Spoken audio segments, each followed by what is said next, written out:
No shave November. Don't need that.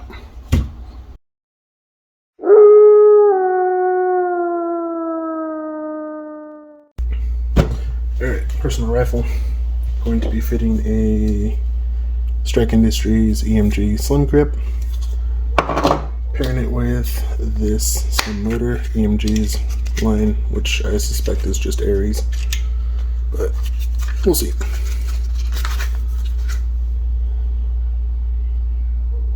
Now, I've never really used one of these. It claims it's 19 TPA, which not bad. I'm not 100% sure on that one. I think this is more, we'll see. We'll see. Inside already, this is just a Calico Jack. Inside already, 13-to-1 gears, M110 spring with fairly basic components. Also swapping them out, or some of the compression kits parts for a silent piston head and cylinder head, just because I kind of dig those. Alright, enough said, let's get to it.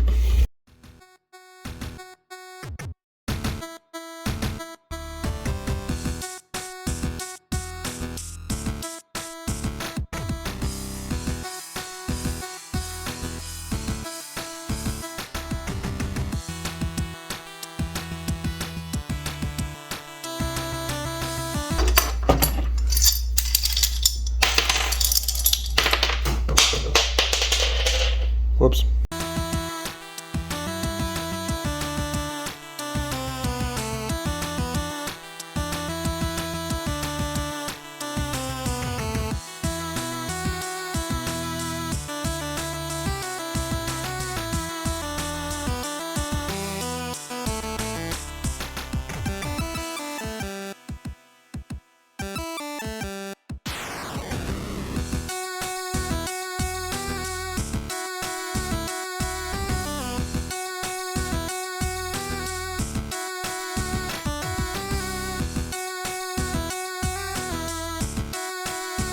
So, this gearbox has already been worked on.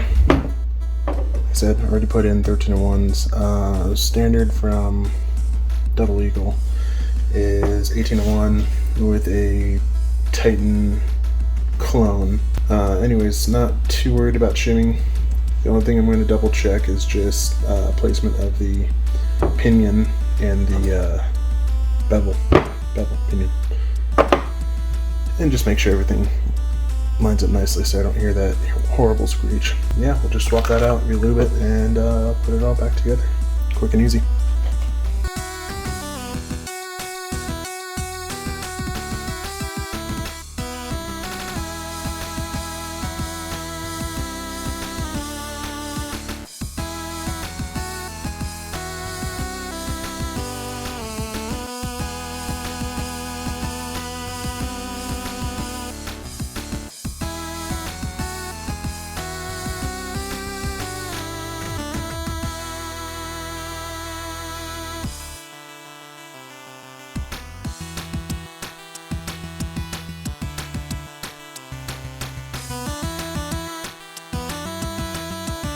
Okay, so let's talk about the what you get. Everything that comes with it, just fairly basic. Swapped out just a couple things just because, for reasons, and cleaning up. Anyways, no real reason. So far on the missus, hers has been running pretty fine. It's just got it lying around, might as well. I forget where I got that at, but we're going to swap it out for the mushroom type, and yeah.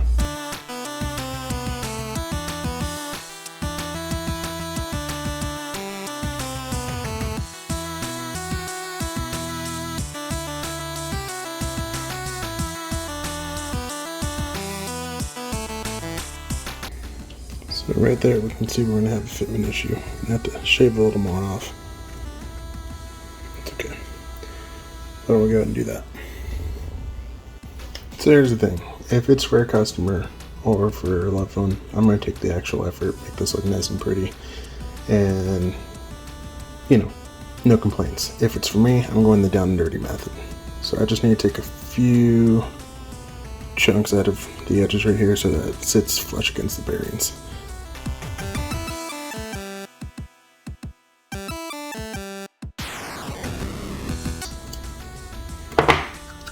Crude, but no file marks at the end. Guess I should have been paying attention. Cool.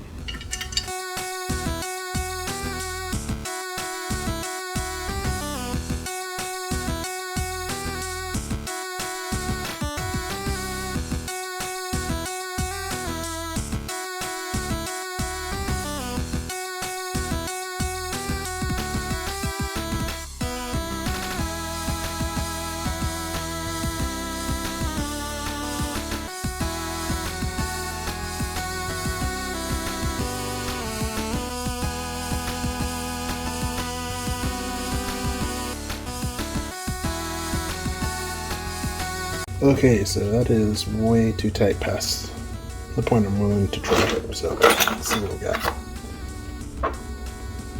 Cool.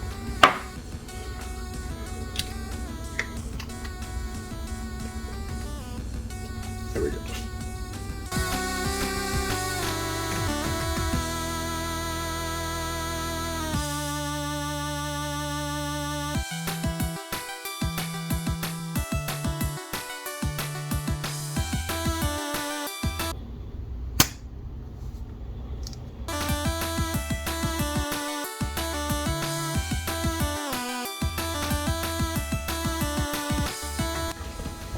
So let's address a few things. Why so much effort into such a low cost gun? Double Eagle didn't always used to be this. Double Eagle, when I first started out, used to be the low end, what do you guys call it? LP, low power AEG, and just making cheap springers, which they still do. But a student of mine from my job showed me this, and he mentioned that it came with a electric fire control system, just a MOSFET, right? And I thought, okay, cool. Okay. Wait for him to try it out and let me see, or wait for him to try it out and then I'll hear his opinion on it. Fast forward a little, my wife was looking for one, an entry-level AEG, and picked it up just to try it out, suited her style, and it's been working since. So as of 3 months ago, this one's mine. She's had hers for about a year. It's been chooching pretty well, and here we are. So I wanted a M4. I personally adore the, that's a weird word to use, I love the Piran hybrid MOSFETs. I've had two, love them. But I didn't really want to fork out the money for one to start just a side project. So having something already in there that has a few extra features, you can program it just off the trigger. You don't need a link or anything. You can just ignore the dogs behind me. You can just flip the switches, pull the trigger, and program it that way. Binary sensitivity. Granted, you don't have that many capabilities as like a Piran or a Titan, Piran or Titan, but for the price you're getting it at, plus all the other features, it's pretty cool. So minor little upgrades, gears, that's always a swap out. Trigger was here or there. The gearbox itself, I really like the setup, bearing, bushing, workload, right? Cool. Gearbox is reinforced and already, I can't think, radiused. Okay, on the flip side, it's very reminiscent of classic Army. They did put in the effort to sandblast and put a sand finish. Right, some attention to detail. Inside, it shows where they somewhat cut the corners, but this isn't the worst gearbox I've ever dealt with. I can still put my hand along the edges and not feel like I'm about to slice my finger open. Looking at you, A&K. Looking at you. Alright, where we start to go into features, right? We have ambi controls, sling swivels, and this nice little cutout. Didn't come with this. It comes with like your Magpul style, but ambi bolt release that actually works. And so you can start to see that this thing's pretty loaded for the price. Where they cut corners at is like painting. The inside's not painted that well. Some of the other parts you can see where they just like kept it all together, but for what it is, it's one hell of a deal, especially if you're just looking into swapping out a few parts. So let's talk about the gears. The gears are ZCI. There's no magnets involved. There's nothing special about the gears. You can use any standard gears you want. Some fire control systems you need that these. Right, little neodymium magnets. Focus. There we go. Put that in the sectors and time it right so that way it passes the magnetic field. Blah blah blah. This and that. All right, nope. It's all optical. Now, is that an issue? I personally don't like optical MOSFETs. A lot of room to go wrong, but to replace one off evike when they're in stock, it's $29. Or to swap over if you want to be smart, grab one and then place it into your gearbox, it's $29. So take your pick. Alright, so just wanted to go over that. Wiring, slow resistant, already wired to Dean's. Like, what more could you ask for? What I will say is that some of the features, like this, the paddle sticks way out there.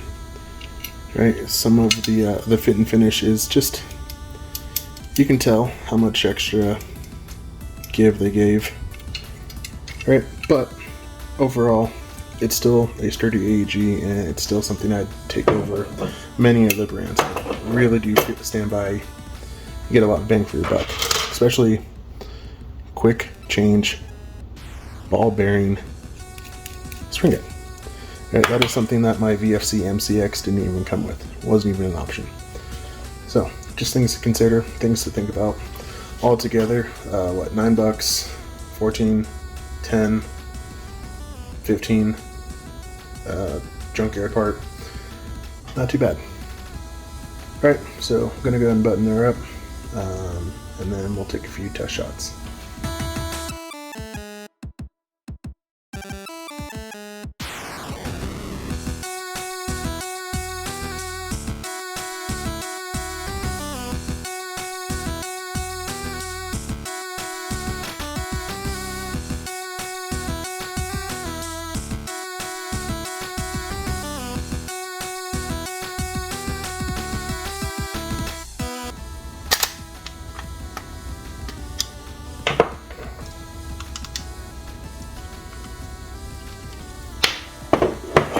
Totally almost forgot.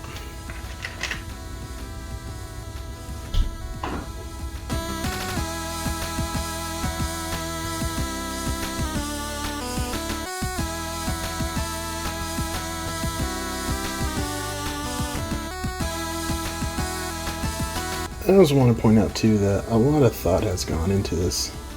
Whereas the VFC style has its own little proprietary hole where the spring sticks in.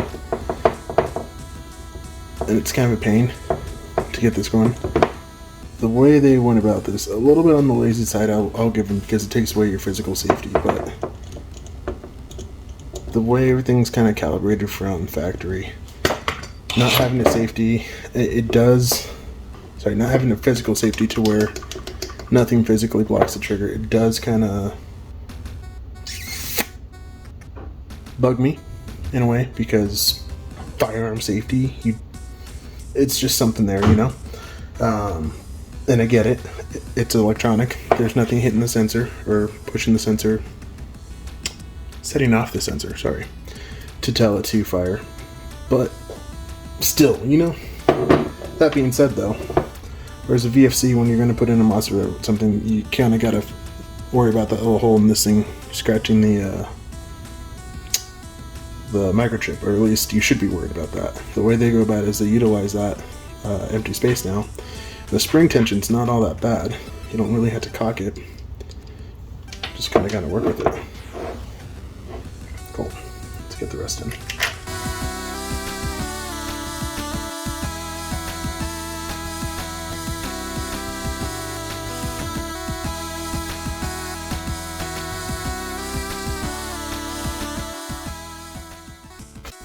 Alright, so this one we're going to be running the wires tucked in up front and then standard in the back. And I'm just going to go off camera with this one. Alright, head outside, it's pitch black now. Tracer time. See if it works. Okay. Yep. And we'll give her a shot. And that's going to be it. Cool. Motor's a little warm, but nothing too new. And my dogs are playing with the neighbor dogs. Alright, meet you back at the bench. Just because we're both crazy and bored, let's try this with an 11.1. No tracers.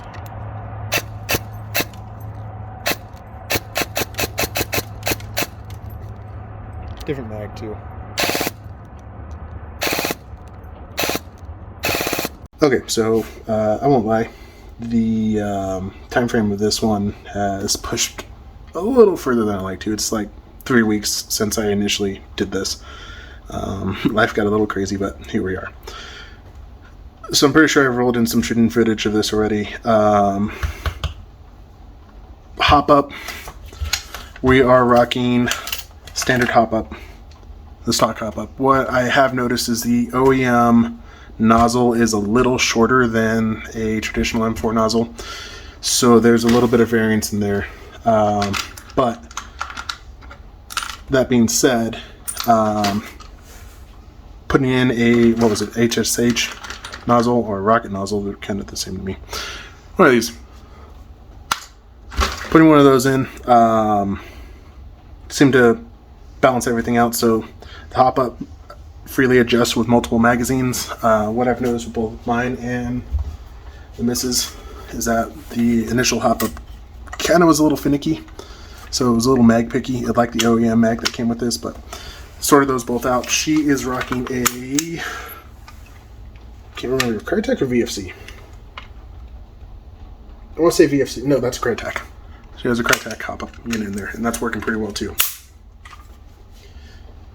So if you're going to stick with OEM, that's fine.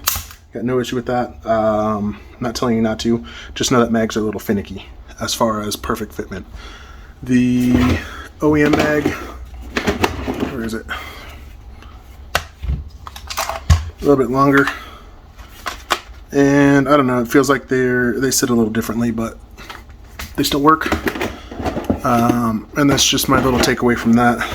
Let's talk about motors. This sucker, so from what I'm learning as we go on, because I don't know too much, you can only trust site reviews so much. And yeah, this sucker seems to like 11.1s over 7.4s. That's not a big deal. I went out and bought a specific 11.1 Amazon brand.